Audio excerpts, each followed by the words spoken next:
and welcome to a special video. I'm here in Melbourne for VidCon. That's a good start. We're all here together. We're all here together. This is the first time. Yeah, first ever time that all three of us have been in the same room. So we thought we'd, have a bit of a chat, catch up, Celebrate question style. Yes, question style. So my first question to everyone is, where did your gaming history start? Where was the first game you remember? How did it all begin for you? Do you want to start, Tom? No, I'm good. You want to start? So my gaming beginning, from observation point of view, it was watching people play the Game Boy and playing N64 at after school care. More specifically, it was Star Fox. I've talked about this in the podcast, but one of the coolest things in my memory was how we swapped secrets about this game. Yeah. And it was amazing, and it kind of it cracked it open for me. I got a Nintendo 64 first, in which we played, Super Smash Brothers, and my brother at one point lost too many times and threw his controller on the floor, all the classic family stuff. So how old were you when you got your 64? 8 years old, and I got it for Christmas, and I remember specifically telling a friend I was going to get it for Christmas, and he didn't believe me. That's how rare gaming was, at least at that time in Brisbane, where I am from, and gaming was, this kind of rare foreign thing. It was very exotic. For some reason, we have a very similar past. I started off with a Game Boy, so I think the first game I was probably watching you. Not weird at all. The first game, first of all, I got that when I was about 7, 8 years old. First game I got was, I think it was Pokemon Fire Red. Cool. Yeah, so... So not actually, to clarify, because I know Pokemon, but not a huge amount. The original Red or Fire Red is a different thing. Fire Red is the color version, so it's for. So you had the Game Boy Color. Yes, I had the Game Boy Color. Right. Sorry. I was gonna. That was interesting, because I was gonna ask you about how did you deal with the lighting issues and stuff. But well, the lighting issues were still present. Yeah, wasn't until we You covered this in color. The podcast. But there was the backlight. Didn't come out until the Game Boy Advance. It was Game Boy Advance SP, which is the one I had. Right. So everyone was very jealous. Well, I didn't even have it. It was my brother's one, but I stole it, and I now own it because I bought it off him. Is it stealing if it's in the family? Well, I don't know. I paid him $30 for it when I was No, then. You paid. Well, my gaming history started with educational games. So my first gaming memory was when I was 6.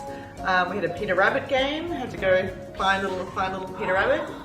But then it turned into things like the Math Munchers game. My mum really loved this game because it had so the people commenting on how you were doing with these potatoes, and they were called the commentators, and my mum loved that pun, and so we were allowed to play that game. Basically, we were allowed to play games if they were educational. Occasionally mum would be like, you can pick one of these educational games. And it was great. I mean, I actually really loved my time with those educational games, like Where in Time is Carmen Sandiego. Very good game. Half my history is from that game. Yeah. The first history lessons from that game. Operation Neptune, which was a maths game involving underwater exploration. Yeah. And there was a lot of times where we would just kind of skip over the educational part to get to the fun part. But there were a lot of so that bit was fun, and then we were still learning through that part. That's awesome. Yeah, so it was, really enjoyed it. I actually thought about this the other day, I don't actually know what educational games are like these days because I just stopped playing them. They're tablet games. I know, I work with kids. It's all tablet games, and they're all the free ones, at least in centers, they're all the free ones, and they have paid content within. It's super interesting to see how it's evolved. So my next question is, so why have you stuck with gaming? That got you started, but why are you still playing games? Because often we find that people are like, oh, that's a thing when you were kids and it was cool, but now we're adults and we're still playing games. Why? I think for me, I generally cling to games because of how intriguing their story is. And also, I guess this is for some of them how they cling to other things like movies or books.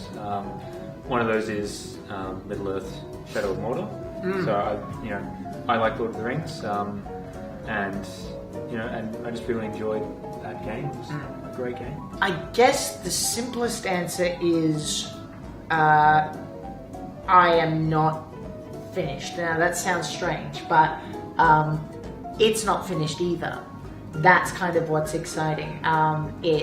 We, I think, have this weird place right now where we are witnessing the birth of something that's going to be much, much, much bigger, even 10 years, let alone 50 years down the line. Yeah. Like, we know how big it is, but just in the same way I think that 13-year-olds knew how big Star Wars was when they first watched it in 1977, you understand? Like that, it was huge, and it was huge. It was the biggest film of the year, and then the sequels came out and all this stuff. But then there were cartoon series, and then there were books, and then there was nothing. Nothing happened in the 90s. Well, and then the sequels after that. Yeah. But my point is that that's now an institution.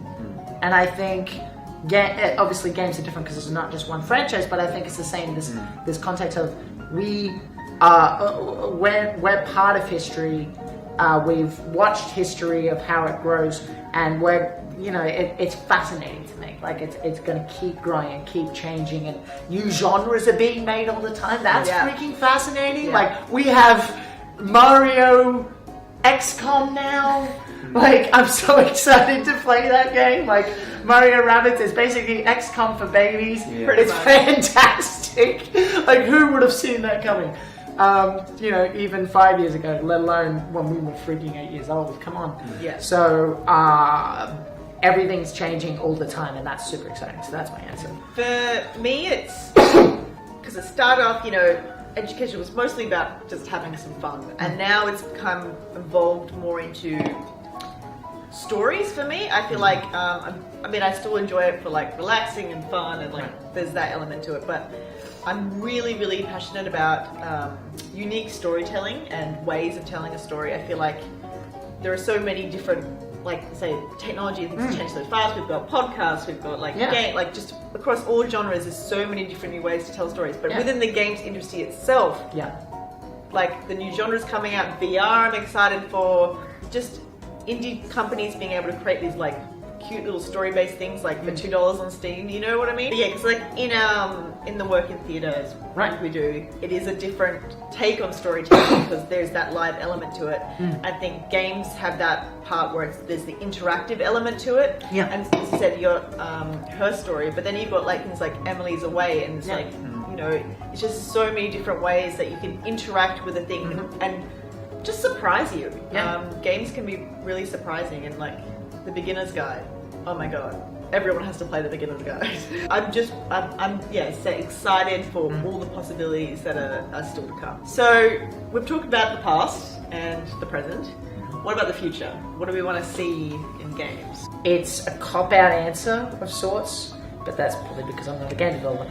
I just want to see people push the envelope. I guess the most important thing to me is that we don't shy away from stuff that makes us uncomfortable. Games have the same potential as theatre and film to not just entertain, to not just make us feel heroic or great or powerful, but also make us feel vulnerable and make us feel empathetic.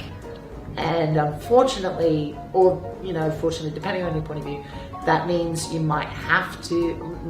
you should make films, games that make you feel the way maybe Life is Beautiful does. For those who don't know, Life is Beautiful is about how there's a boy and his father, and they're in a concentration camp, and they're Italian, and they don't speak German, but the father hides it from his son the entire time, and he eventually, spoilers, it's a, hang on, have you seen it before? Neither of you have seen it before? Nothing happens! Things happen, but it's sad. It's a sad film. I mean, it sounds like it would be sad. It's a sad film, but it's an important film. And that's just one little thing. Like we have not done a proper film. We've done God knows how many games of World War II. I can't think of one that even attempts to scratch the surface of concentration camps and what the Jews went through. That's just one example. We should feel free to make things that might upset some people. We need to be conscientious and clear and respectful. But on the other side, if it might upset you, you need to be respectful too. Thematically, don't go backwards. Push the envelope. For me, kind of jumping off that a little bit on the, like on the side of that, with technology and being more access to games development in schools and more people having access to be able to create games, more diverse game developers. Oh yeah. And so I'm really looking forward to hopefully a world where there is more diverse game developers and thus more diverse games. And just have stories from so many more different viewpoints. I think we're going to move away from hopefully just the White man killed the thing. Yep.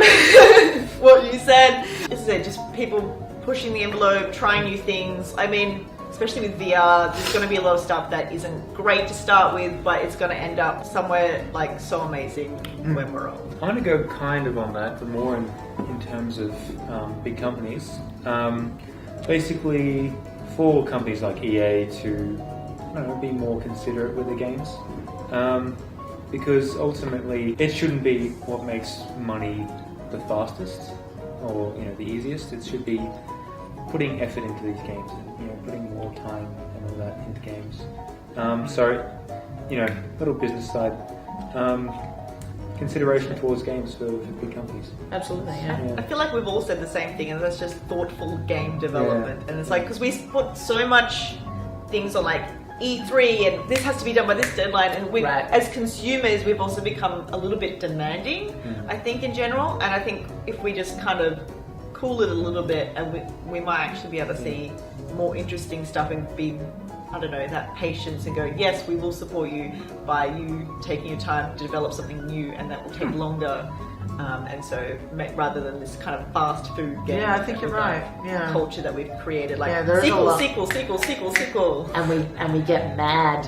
And then we get mad about it. People like are a day late. It's nuts. Yeah. So just kind of like slower, thoughtful game development. Yeah. And respect from consumer side as well. Yeah. Cool. Good question. Yeah. Thanks.